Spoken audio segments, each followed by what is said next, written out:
the dhikr we should say when waking up. So, do we say things when we wake up? Of course. You're either awake or asleep. So when you're asleep, you're unconscious, and the pen of accountability has been lifted. Nothing has been written against you. But once you wake up, it's not that I need to warm up, I need to freshen up. Immediately, once you wake up, there's a set of du'as and dhikrs that you have to say in order to be connected, in order to be among those closer to Allah Azza wa Jal. So the first one is الحمد لله الذي أحيانا بعدما أماتنا وإليه النشور. To praise Allah Azza wa Jal for giving you life after death, and to Him is the resurrection. Whoa. What life after death? When you are asleep, this is minor death, as the Prophet said, alayhi salatu wasalam. This is why the people of paradise do not sleep, because sleep is a minor death.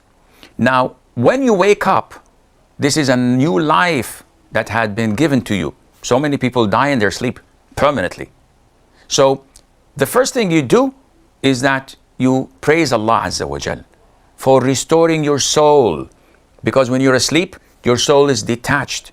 It's not aware of what's happening around it. This is why you may be seeing in a vision that you are in Jannah or in a beautiful garden, and others sleeping next to you may be in a nightmare, being followed by crocodiles and lions and scorpions and snakes, terrified. Both of you wake at the same time, you're pleasant, and he or she is so terrified. That was a small, minor death. So you always praise Allah Azza wa Jal. The first thing that comes to your mouth when you wake up, Alhamdulillah alladhi ahyana ba'dama amatana wa ilayhi nushur. The following hadith. لا إله إلا الله وحده لا شريك له له الملك وله الحمد وهو على كل شيء قدير سبحان الله والحمد لله ولا إله إلا الله والله أكبر ولا حول ولا قوة إلا بالله العلي العظيم رب اغفر لي. Which is a beautiful dua, where the Prophet ﷺ told us that whoever wakes up in the middle of the night and says this dua and asks Allah for forgiveness, Allah Azza wa Jal would forgive his sins. And if he asks Allah for something, Allah would grant him this thing. Now, I'll tell you out of experience. It took me like 2 to 3 months to try every single night when I wake up in the middle of the night to say this dua, with great failure. But Alhamdulillah, and all praise be to Allah, that after these 2 or 3 months, Alhamdulillah, every single night when I wake up in the middle of the night, I managed to say this beautiful dhikr, which is very simple. You can open your Fortress of the Muslim, read it, memorize it, and say it. And in the longer version of the hadith, the Prophet says, after you say, "Oh my Lord, forgive me, Rabbi ighfirli," the Prophet says, if you go and make wudu and pray, your prayer would be accepted. The following hadith. الحمد لله الذي عافاني في جسدي ورد علي روحي وأذن لي بذكره. Is also when people wake up, there are different versions, and this is the beauty of Islam. You don't have to restrict yourself to one version. Rather, in order to be contemplating upon all of them, you say this once, you say this the other night, you say this then later on. So this is praising Allah again and again and again endlessly for giving you afiyah, for giving you health in your body, in your health, and restoring your soul back into your body again. Not only that, to allow you to remember Him. And this, wallahi, is one of the greatest blessings of Allah Azza wa Jal. Do you imagine that there are so many people out there who fail to remember Allah Azza wa Jal? Finally, there are these last 10 verses of Surah Imran chapter 3.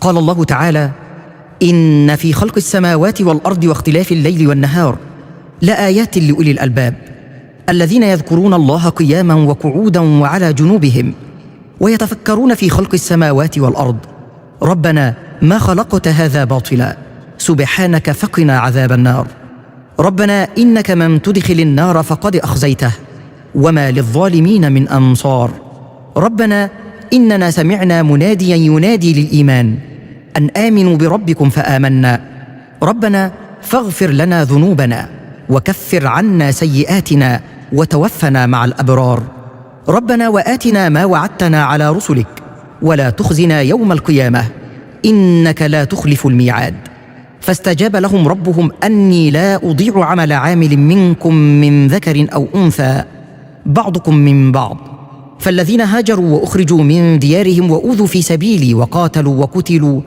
لأكفرن عنهم سيئاتهم ولأدخلنهم جنات تجري من تحتها الأنهار ثوابا من عند الله والله عنده حسن الثواب لا يغرنك تقلب الذين كفروا في البلاد متاع قليل ثم مأواهم جهنم وبئس المهاد لكن الذين اتقوا ربهم لهم جنات تجري من تحتها الأنهار خالدين فيها نزلا من عند الله وما عند الله خير للأبرار وإن من أهل الكتاب لمن يؤمن بالله وما أنزل إليكم وما أنزل إليهم خاشعين لله لا يشترون بآيات الله ثمنا قليلا أولئك لهم أجرهم عند ربهم إن الله سريع الحساب يا أيها الذين آمنوا اصبروا وصابروا ورابطوا واتقوا الله لعلكم تفلحون.